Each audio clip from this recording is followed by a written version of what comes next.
السلام علیکم ورحمۃ اللہ وبرکاتہ۔ آج کا موضوع ہمارا صدقہ فطر کے بارے میں ہے۔ اس میں ہم صدقہ فطر کے واجب اور کن کن پر واجب ہوتا ہے، اور اس کے صدقہ فطر کی مقدار کیا ہے، اور صدقہ فطر کس کس کو دے سکتے ہیں، پوری مکمل وضاحت کے ساتھ آپ کو بتائیں گے۔ شروع کرتے ہیں۔ پہلے صدقہ فطر واجب کس پر ہوتا ہے؟ اس کا آسان اصول یاد رکھیں کہ صدقہ فطر اسی پر واجب ہوتا ہے جس پر زکوٰۃ لازم ہوتی ہے، یعنی اس کے پاس 52.5 تولہ چاندی کے برابر مال ہو یا پھر 7.5 تولہ سونے کے برابر مال ہو تو اس پر صدقہ فطر واجب ہوتا ہے۔ اب دوسرا سوال یہ ہے کہ صدقہ فطر کی مقدار کیا ہے، کس مقدار پر دینا ہوتا ہے؟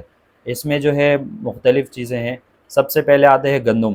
گندم کی مقدار یہ ہے کہ 2.25 کلو گندم، یا پھر آپ 2.25 کلو گندم دے سکتے ہیں، یا اس کے برابر جو مارکیٹ میں ریٹ چل رہا ہے اس کی قیمت آپ ادا کر سکتے ہیں۔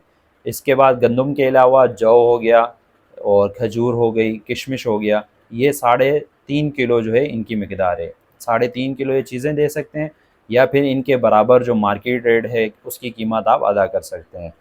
ابھی دوسرا سوال یہ ہوتا ہے کہ صدقہ فطر آپ کس کو دے سکتے ہیں، ان کا کس کس بندے کو دے سکتے ہیں؟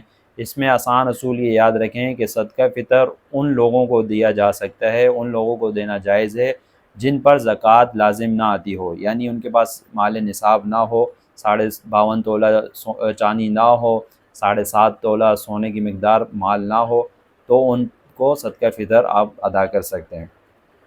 صدقہ فطر جو ہے اس کی مقدار کے برابر اور جہاں پہ آپ رہتے ہیں اس کے حساب سے آپ دیں گے۔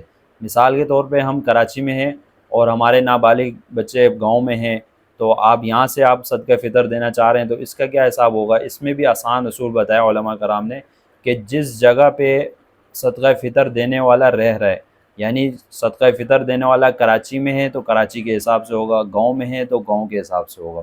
ابھی جیسے کراچی میں رہتے ہیں، اس نے صدقہ فطر دینا اپنے نابالغ بچوں کا، تو کراچی کی مارکیٹ کے ریٹ کے حساب سے دے گا، جو گندم کا ریٹ چل رہا ہے یا پھر کھجور اور کشمش وغیرہ کا ریٹ چل رہا ہے۔ اب دوسرا سوال یہ ہوتا ہے کہ صدقہ فطر دینا کب چاہیے، کس ٹائم دینا زیادہ بہتر ہے، واجب ہے؟ تو اس کا جواب یہ ہے کہ صدقہ فطر عید کی نماز پڑھنے سے پہلے دینا ضروری ہے، واجب ہے۔ اگر عید کی نماز سے پہلے ادا نہیں کر سکا، کچھ مسئلہ ہو گیا ہے، تو پھر بعد میں بھی دینا اس پر ضروری ہوگا، لازم ہوگا۔ صدقہ فطر عید کی نماز سے پہلے دے گا تو ثواب زیادہ ملے گا، اگر بعد میں دے گا تو صدقہ فطر ادا ہو جائے گا پر ثواب اس سے کم ملے گا۔ امید کرتے ہیں آپ کو مسئلہ سمجھ آیا ہوگا۔ ملتے ہیں کسی دوسرے مسئلے کے حل میں۔ ہمارے کو دعاؤں میں یاد رکھیں۔ فی امان اللہ۔